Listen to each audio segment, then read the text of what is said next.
Halo teman-teman, kembali lagi dengan saya Ardi Novianto Putra, instruktur edukator dari XM Indonesia.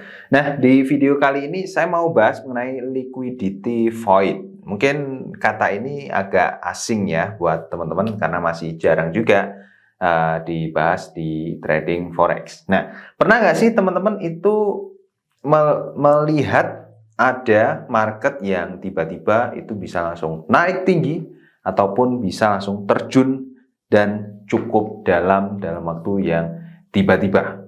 Pasti sering ya, karena selain efek dari market, juga bisa dari efek pada saat terjadi masuk ke market Eropa atau berganti dari zona Eropa ke zona Amerika, seperti itu ya. Itu biasanya kalau kita lihat dari sisi fundamentalnya. Tetapi kalau dari sisi teknikalnya, ketika terjadi liquidity void ini, itu biasanya dia bakalan menutupi gapnya yang akan terjadi ya. Misalnya harga naik tinggi nih. Nah, pada saat harga naik tinggi itu, kebanyakan market akan kembali turun pada harga normalnya kembali. Nah, memahami tentang liquidity void ini, teman-teman bisa dijadikan sebagai pelajaran.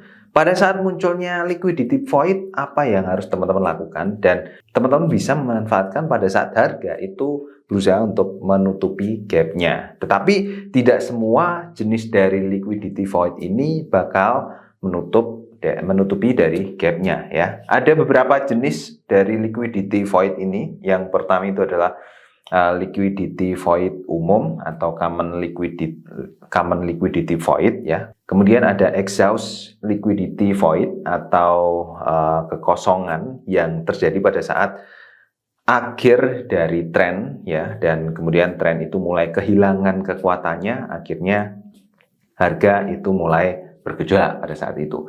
Kemudian ada breakout liquidity void. Nah, ini terjadi pada saat marketnya itu menembus area support ataupun resisten. Dan yang terakhir ini terjadi pada tren panjang ya. Jadi dia meneruskan dari tren sebelumnya, misalnya trennya naik.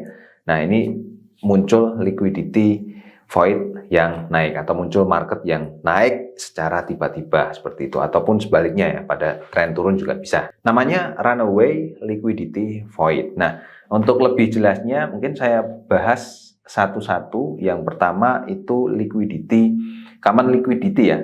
Nah, untuk common liquidity ini biasanya muncul pada market-market yang random. Contohnya seperti ini ya. Jadi dia tiba-tiba muncul pada market yang sedang biasa-biasa saja, itu nggak ada news sama sekali. Nah, tiba-tiba market langsung naik di sini ya.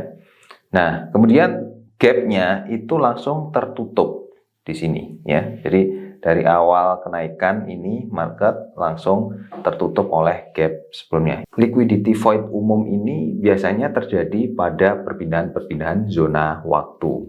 Kemudian yang kedua itu ada exhaust liquidity void. Nah, untuk exhaust liquidity void ini itu terjadi di akhir tren. Kalau teman-teman lihat di sini, ini ada tren turun ya. Ini tren turun. Kalau kita lihat geser dari market sebelumnya, ini sebenarnya tren turun ya. Nah, di tren turun ini tiba-tiba market mengeluarkan energinya yang paling besar itu ya. Dia langsung turun cukup jauh. Baru setelah itu balik dan terjadi gap yang cukup jauh di sini ya. Gapnya cukup jauh juga. Nah, exhaust liquidity void ini itu adalah salah satu liquidity void, jenis dari liquidity void yang tidak bisa tertutup gapnya ya, tidak bisa tertutup gapnya. Jadi kalau teman-teman lihat di sini, kita sampai harga saat ini ya, ini belum bisa menutupi dari gap yang terjadi. Jadi di sini nggak ada market yang turun sampai sini sama sekali. Nah, contoh dari liquidity exhaust ini itu menjadi contoh bahwa liquidity yang terjadi pada akhir dari tren itu tidak bisa atau sulit untuk ditutup ya, untuk kekosongannya. Kemudian yang ketiga itu breakout liquidity void. Nah, untuk breakout liquidity void ini dia break dari salah satu zona support ataupun resistennya ya. Kalau di sini kita lihat di sini ada area resisten ya, dan kemudian ditembus oleh market ya, yang terjadi kekosongan di sini ya. Makanya market tiba-tiba langsung naik tinggi sampai sini. Nah, gapnya itu langsung tertutupi di sini. Kalau liquidity void umum dan juga liquidity void breakout itu bisa terisi kembali untuk kekosongan dari marketnya ya. Jadi kalau teman-teman menemukan pola-pola seperti ini ketika area support ataupun resisten itu tertembus dan muncul adanya liquidity void, teman-teman bisa langsung berasumsi bahwa kekosongan dari ketika marketnya itu terjadi liquidity void bakalan terisi kembali ya. Artinya kalau marketnya tiba-tiba naik, berarti teman-teman bisa tunggu saat-saat marketnya itu turun dan mengisi dari kekosongan gap yang terjadi. Kemudian yang terakhir, ini liquidity void juga yang sulit untuk mengisi dari kekosongannya ya. Ini liquidity void yang terjadi pada tren yang cukup panjang ya. Misalnya di sini ada tren turun ya. Tren turun nih ya, tren turun terus. Nah, pada saat tren turun ini muncullah liquidity void.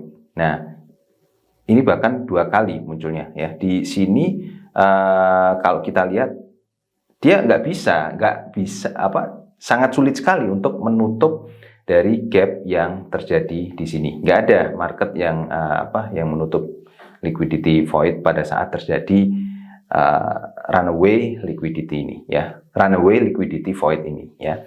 Nah, bahkan di bawahnya pun juga sama ya. Di sini marketnya itu belum mampu untuk menutup dari kekosongan liquidity void-nya ya. Jadi kesimpulannya adalah liquidity void yang tidak bisa tertutupi kekosongannya itu adalah liquidity void runaway dan juga exhausting liquidity. Nah, kedua liquidity ini tidak bisa menutupi kekosongannya. Jadi kalau teman-teman lihat tren ya, kemudian muncul liquidity exhausting yang sama dengan arah trennya, ya jangan berharap banyak bahwa gapnya ini bakalan terisi ya, karena di dalam tren ya. Terus kalau muncul tren lagi dan di akhir dari tren itu muncul liquidity void juga, jangan berharap banyak bahwa trennya ini kekosongan dari liquidity ini itu bisa tertutupi. Nah, ini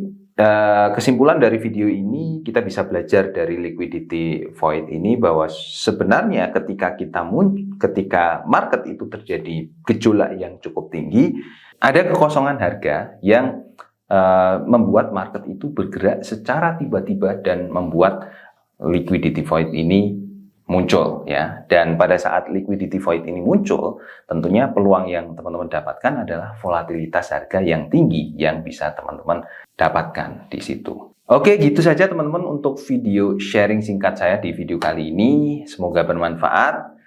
Jangan lupa untuk dukung terus channel XM Indonesia, nyalakan juga notifikasi loncengnya supaya teman-teman tidak ketinggalan video-video edukasi dari channel XM Indonesia.